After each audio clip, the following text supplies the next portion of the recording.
Hello students, welcome to AIMS India online classes. This is a chemist session. Here we are discussing about the chapter air and its constituents. So in the earlier sessions we have seen the different constituents of air on their preparation methods, their properties and even their uses and some important pollutants which are causing us harm, how to reduce them, the alternative methods for controlling these pollutions. These all concepts we have learned in the earlier sessions. Now we are going to say a practice sheet related to this chapter. Okay, now we are going to see practice sheet 1 based on this chapter, which includes completely conceptual understanding questions and single correct answer type questions. So first let us go through the conceptual understanding questions. See the first one. Green coloring matter of plants is called. What is it called? The green color matter in the plant's leaves, which helps in the preparation of their food. Yes, this green color matter, in the presence of this green color matter, the carbon dioxide absorbed by the plants and the water taken from the roots will be combined chemically in the presence of sunlight and they prepare their food. That chemical substance, that green color pigment, that green color matter present in the leaves of the plants is called chlorophyll. I think you know this? Chlorophyll. Metals react with oxygen to form. What do they form, metals? Metals will burn in the presence of oxygen with different colors. Metals will react with the oxygen. They form respective metallic oxides. These metallic oxides are basic in nature. So we can call them basic oxides. Metals on reaction with the oxygen, they form metallic oxides. Okay, basic oxides. Next, the name nitrogen was proposed by. Who proposed this name nitrogen? Yes, he was J.A. Chaptal. Nitrogen was named with that name by J.A. Chaptal, who showed that air as a mixture and many gases. Who shown that earlier it was thought that air is an element, air is a single substance. But later on, Anthony Lavoisier done some experiments on this air and he proved that air is not a single substance and this air is a mixture of so many gases. That was Anthony Lavoisier. Anthony Lavoisier proved that air is a mixture. Okay, the major component of atmospheric air is, what is the major component of atmospheric air? Around 78% of atmospheric air by volume is nitrogen. 78% it is existing in atmospheric air. So it is a major component. Next to that, there is oxygen, of course, around 21 percentage. The major component is nitrogen. Air is a, what kind of substance is this air? Air is containing so many gases mixed in it and they won't combine chemically. They're physically mixed. They can be separated by using physical techniques. So air can be called now as a mixture. Air is a mixture. Non-metals react with oxygen to form. What do they form? Non-metals, they react with oxygen, they form respective non-metallic oxides. These non-metallic oxides when dissolved into water generally they form acids. So we can say non-metals react with oxygen to form acidic oxides. Okay, non-metals on reaction with oxygen they form acidic oxides in general. For example, if you see carbon, carbon when reacts with oxygen, it forms carbon dioxide. This carbon dioxide on dissolving into water forms carbonic acid. So in this way, this non-metallic carbon oxide is an acidic oxide. Not only this, generally non-metals on reaction with oxygen they form acidic oxides. Metals they form basic oxides in general. Okay, acidic oxides. Next, who discovered nitrogen gas? Who discovered the nitrogen? He was Daniel Rutherford. Daniel Rutherford discovered this gas, nitrogen, but he called this gas as, what is he called? Inactive gas, because this nitrogen is being very less reactive. It is not participating in generally normal chemical reactions at normal conditions. Because that we know why it is so, because of its stable configuration that we are going to learn later. But at normal conditions, nitrogen won't react with other chemicals generally. That is why he called that gas as inactive gas, and he called that as azote also, because in the presence of this nitrogen the living things are not being grown. It won't support the life of the animals plants. That's why it is also called azote, non-supporter of life. That's meaning. But later on the name nitrogen was given by J.H. Aptal. Okay, now the discovery of nitrogen was done by Daniel Rutherford. Next, carbon dioxide gas turns lime water. Actually, this is one of the tests which we use to prove or identify as the gas taken is an carbon dioxide. What do they do in the test? They will pass this colorless gas on the lime water. Lime water means chemically calcium hydroxide. Okay, slaked lime or lime water we call that. So when you pass this carbon dioxide on slaked lime or lime water, that reacts with that chemically. Lime water means calcium hydroxide. It reacts with the carbon dioxide and form calcium carbonate, which is an insoluble solid substance, and it will float all like a thin layer, that is a milky layer. So we can say lime water turns milky in the presence of carbon dioxide. That milky layer is because of the formation of calcium carbonate, which is an insoluble solid substance. Okay, now we can say carbon dioxide turns lime water milky. Got it? What is the reason for the formation of that milky layer? That is because of the formation of calcium carbonate. Next, carbon dioxide is dash in nature towards the litmus paper. We know carbon dioxide, when dissolved into water, it forms carbonic acid. So what will be the action of acids on litmus papers? We know litmus papers turn blue litmus to red. They will change the color of the litmus from blue to red. So carbon dioxide also will show acidic properties towards the litmus paper. That means it turns blue litmus to red. Acidic character. Next, who discovered carbon dioxide gas? Who was that? Yes, Van Helmont. Van Helmont discovered carbon dioxide gas. Next, the amount of water vapor present in the air is called. What do we call that amount of water vapor present in the air? We call it as moisture or humidity. The amount of water vapor present in the atmospheric air is called moisture or humidity. The percentage of carbon dioxide in the air. What is the percentage of carbon dioxide? Actually, see the first one. It is of which gas? We know 21% is of oxygen gas by volume. The next one 78% is of nitrogen, isn't it? So this 0.03% is the percentage of carbon dioxide in atmospheric air. Actually it is being 0.03%. Of course this is of noble gases we know.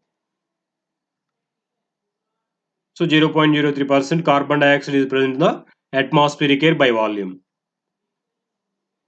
The gas responsible for the depletion of ozone layer.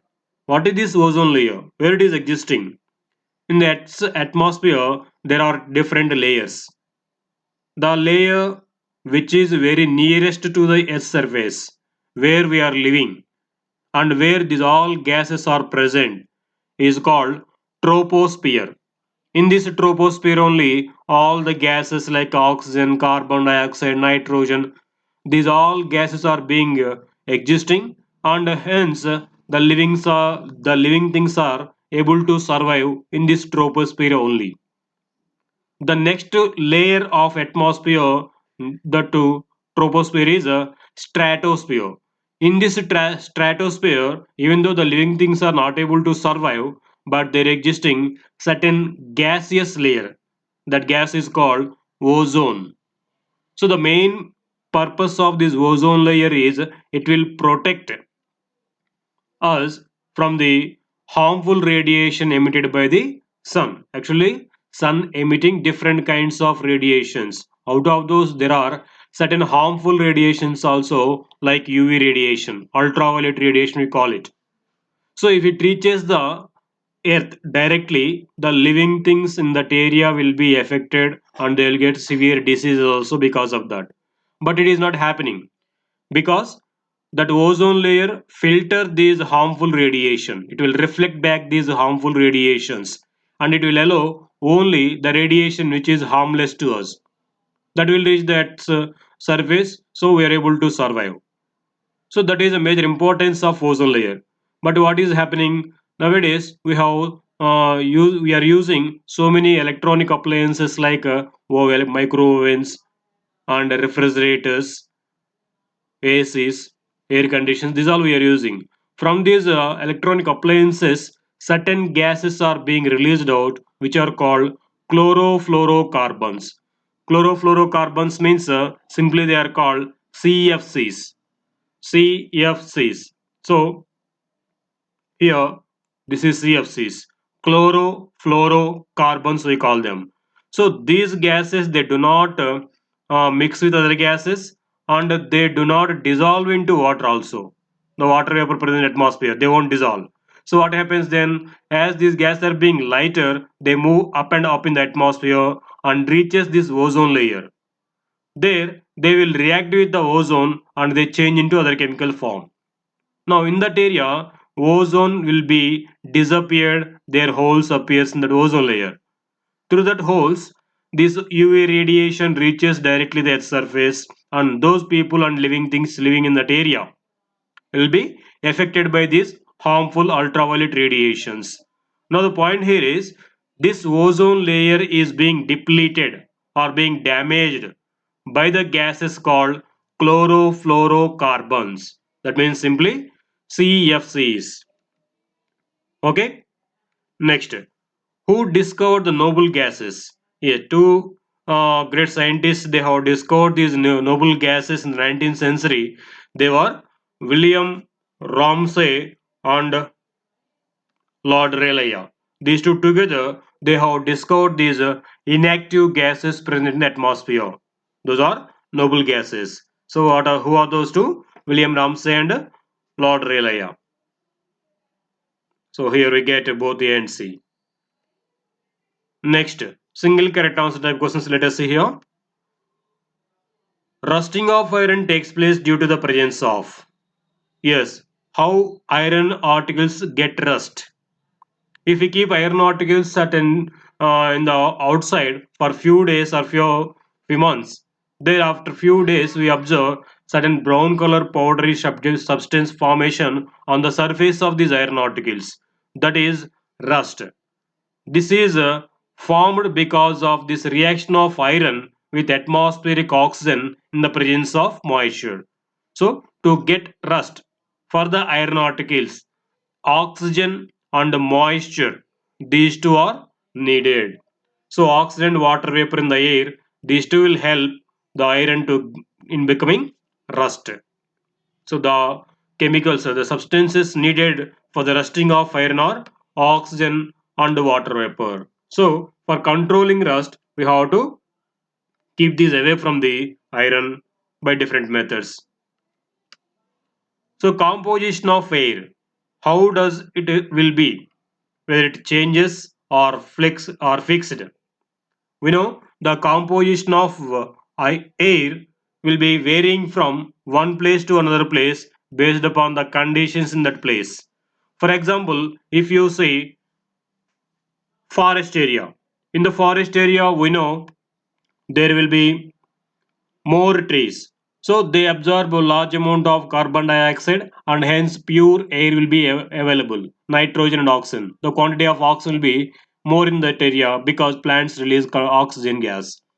But if you observe in the places where factories and industries are more, those industries and factories they release so many harmful gases, polluting gases like sulfur dioxide, nitrogen dioxide, carbon dioxide.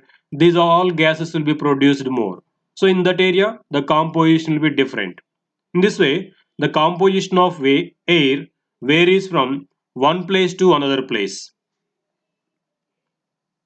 Okay. Next, the chemical formula of calcium carbonate is calcium carbonate is commonly called limestone or marble.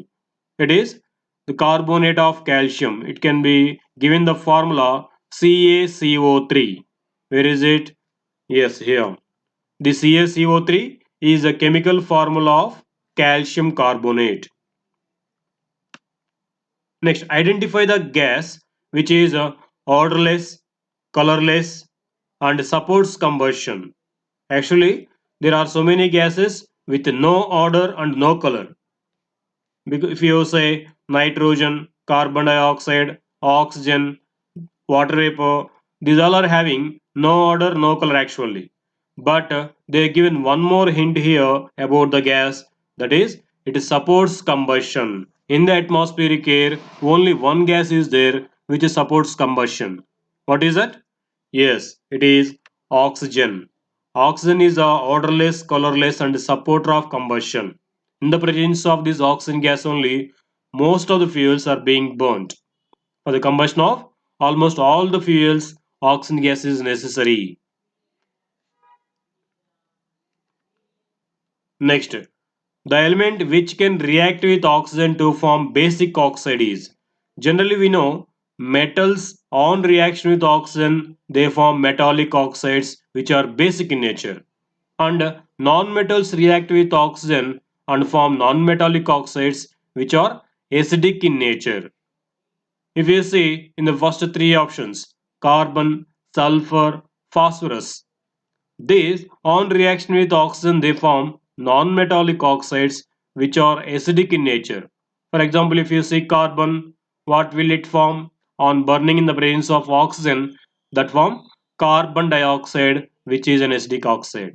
If you see sulfur and phosphorus also, they also in the same way they form sulfur dioxide and phosphorus pentoxide respectively, which are acidic gases because they are form acids on dissolving into water. Okay. Next, if you see sodium, sodium is a metal. This on burning in the presence of oxygen, it forms sodium oxide, which is a basic oxide. Okay, so metals like sodium will form basic oxides. Next, which gas is released by plants during photosynthesis? What is photosynthesis first? This is the process of preparation of food by plants in their own by absorbing carbon dioxide from the atmosphere and water from their roots through from the soil through their roots. These two, water and carbon dioxide, will mix in the leaves in the presence of a substance called chlorophyll, and there in the presence of sunlight, these two will combine and form their food in the form of glucose. Along with the food, certain gas will be released out. That gas is oxygen. Oxygen is released by the plants during photosynthesis process. Air contains a little quantity of. We know the quantity, the percentages of oxygen and nitrogen, these two are major gases. And the percentage of carbon dioxide is 0.03%. And in the rare quantity, noble gases are present like neon. Okay, neon is present in the rare quantity. The overall percentage of these noble gases is 0.9%, but in that the quantity of neon is less. Which gas is released out during respiration of animals? Which gas is being released by animals like human beings? That is carbon dioxide. They animals they will take in oxygen gas for the digestion of food in the process of respiration. So by that they release out carbon dioxide gas.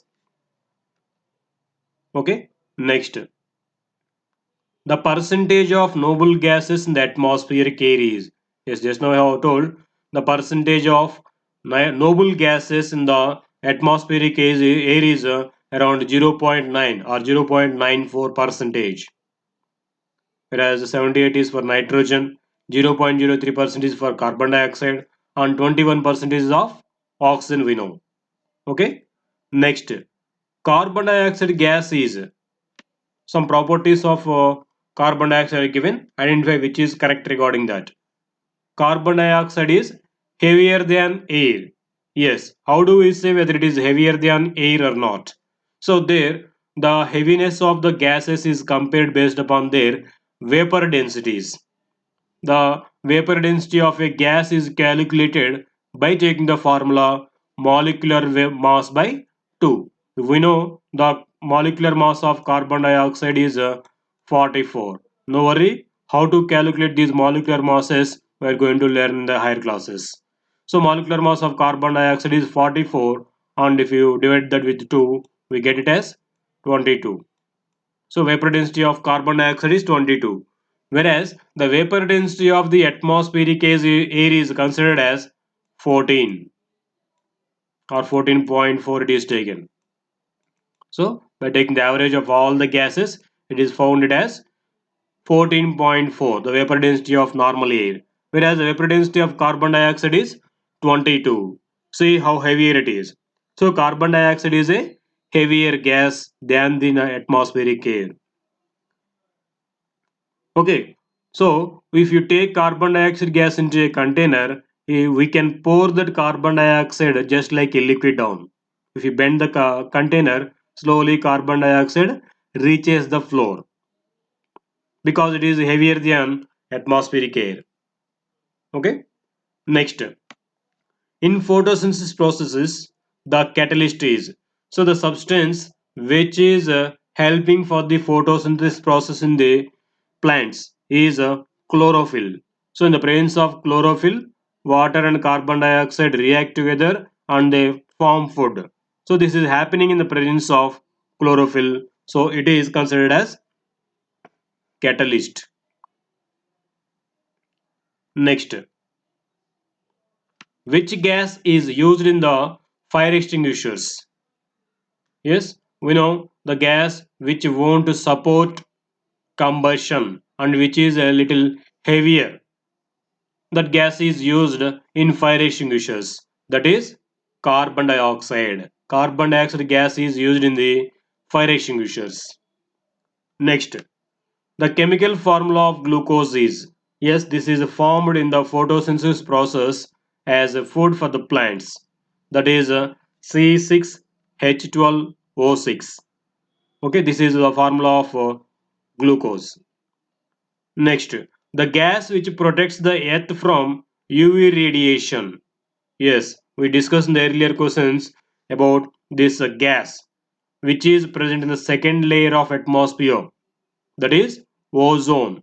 This filter that harmful radiation like UV radiation coming from the sun. So only harmless radiation reaches the earth's surface. That is why we are able to survive. That gas is ozone. Okay. Thank you for watching our video. Please subscribe our YouTube channel AIMS Today for latest updates and recorded videos.